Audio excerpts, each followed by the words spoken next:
साल 1983 गुजरात की ढाबरी गांव। समय रात का, समुद्र अंधेरा नहीं बल्कि नीली खामोशी की तरह नजर आता है। अरब सागर के बीच एक टीम अंडर वाटर एक्सप्लोरेशन कर रही थी। 130 फीट की गहराई में उतरते हुए चारों तरफ अंधेरा, पानी का ठंडा स्पर्श और चारों तरफ एक ऐसी खामोशी जो किसी दबे हुए सच की तरफ इशारा करती हो। लेकिन जैसे ही टीम नीचे पहुंचती है तब उनकी सांसें थम जाती है, क्योंकि उनके सामने था कुछ ऐसा कि देखने भर से इंसान की रूह कांप जाए। आर्कियोलॉजिस्ट घबराहट में ऊपर आते हैं, हाथ कांपते हुए, और अपने बॉस को फोन मिलाते हैं। लाइन कनेक्ट होती है, हेलो, और बिना एक सेकेंड की देरी आर्कियोलॉजिस्ट यह दृश्य बताने लगते हैं जो उन्होंने समुद्र के नीचे देखा था, और उनकी आवाज कांप रही थी। वह सुनते ही बॉस तंग रह गया और फोन उसके हाथ से गिर पड़ा। आखिर उन्होंने ऐसा क्या देखा, ऐसा रहस्य जो सदियों से समुद्र में छिपा हुआ है? क्या यह कोई खोई हुई सभ्यता थी या कुछ और ज्यादा डरावना? चलिए आज हम भी उतरते हैं इसी अरब महासागर के अंधेरे में।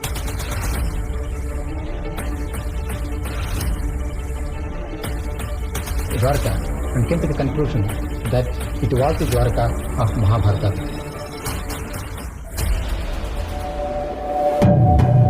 समुद्र की लहरें जितनी ऊपर से क्रूर और तेज लगती है, लेकिन वही नीचे उतरते ही सब कुछ शांत हो जाता है। वही खामोशी, वही मौत जैसा सन्नाटा जिसमें दफन है हजारों साल पुराने रहस्य। उसी गहराई में एक खोजी गई थी ऐसी नगरी जिसे देखते ही वैज्ञानिकों की आंखें फटी रह गई। यह कोई टूटा फूटा खंडहर नहीं था, बल्कि एक पूरी की पूरी भव्य नगरी थी। ऊंची ऊंची दीवारें और भारी भारी दरवाजे, आकाश स्थान स्तंभ और सड़कों की प्लानिंग, महल और बाग बगीचे, सब कुछ इतना परफेक्ट प्लान में था आज के आधुनिक शहर भी शर्मिंदा हो जाए। लेकिन एक ऐसा सवाल था कि आखिर यह नगरी समुद्र के अंदर आई कैसे? क्या यह सुनामी का परिणाम था या समय के साथ डूब गई? क्या यह यही नगरी थी जिसका महाभारत और श्रीमद् भागवत पुराण में वर्णित है? सैंपल लिए गए और इसकी कार्बन डेटिंग की गई। जब रिपोर्ट सामने आया तो सबका होश उड़ गया। इस पत्थरों की उम्र महाभारत काल की निकली। इसका मतलब वह यही नगरी थी, द्वारिका, भगवान श्री कृष्ण की द्वारिका। क्या समुद्र के नीचे मिली नगरी सचमुच में यह द्वारिका थी जो श्राप के कारण महासागर में डूब गई थी? प्रमाण तो बस इसी तरफ इशारा कर रहे थे। भगवान श्री कृष्ण कंस का वध करने के बाद वह मथुरा में रहने लगे, लेकिन कंस का ससुर जरासंध 17वें बार मथुरा पर हमला करता है। खून विनाश चीखे और प्रजा भय में। भगवान श्री कृष्ण जानते थे कि अब मथुरा सुरक्षित नहीं है, इसीलिए भगवान श्री कृष्ण प्रजा को लेकर 1285 किलोमीटर दूर समुद्र के किनारे पहुंचते हैं। वहां उन्होंने विश्वकर्मा को भव्य नगरी बनाने की आदेश दिया, लेकिन उसमें समुद्र देव की अनुमति जरूरी थी। भगवान श्री कृष्ण ने प्रार्थना की और समुद्र देव प्रसन्न हुए और 12 योजन भूमि दी। इसी भूमि पर बसी मानव इतिहास की सबसे शांत, सुरक्षित और भव्य नगरी द्वारिका।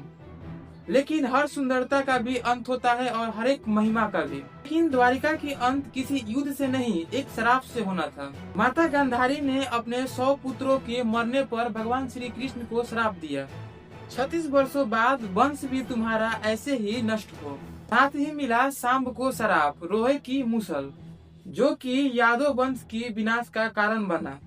वही मूसल मछली के पेट और शिकारी के हाथ और भगवान श्री कृष्ण के हृदय तक पहुंचा। वंश ने अपने में ही मार काट की और बलराम ने स्वेच्छा से देह त्याग दिया।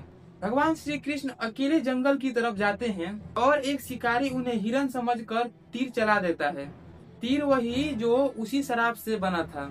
श्री कृष्ण की मृत्यु के बाद द्वारिका में आग लग जाती है और अर्जुन लोगों को बचाते हैं। जैसे ही उसमें से अंतिम मनुष्य निकलता है तब द्वारिका हमेशा हमेशा के लिए डूब जाती है। 1982 से 1990 तक डॉक्टर S.R. राव की टीम लगभग समुद्र में काफी टाइम तक खोजती रही। दिन खोजते खोजते उन्हें एक विशाल नगरी का अवशेष मिले।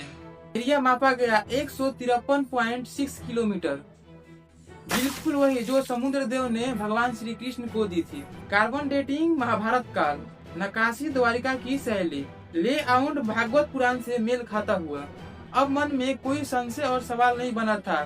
द्वारिका नगरी वही थी। असली द्वारिका जो भगवान श्री कृष्ण की द्वारिका है, वो आज भी समुद्र के अंदर दबी है और खुदाई आज भी जारी है।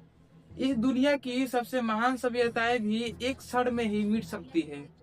द्वारिका डूबी, लेकिन उसका रहस्य हर एक लहर में ही सांस लेता है। अगर वीडियो पसंद आई हो तो लाइक करें, शेयर करें और कमेंट करें। अगले हम किस रहस्य में उतरे आप जरूर बताएं। धन्यवाद, नमस्कार।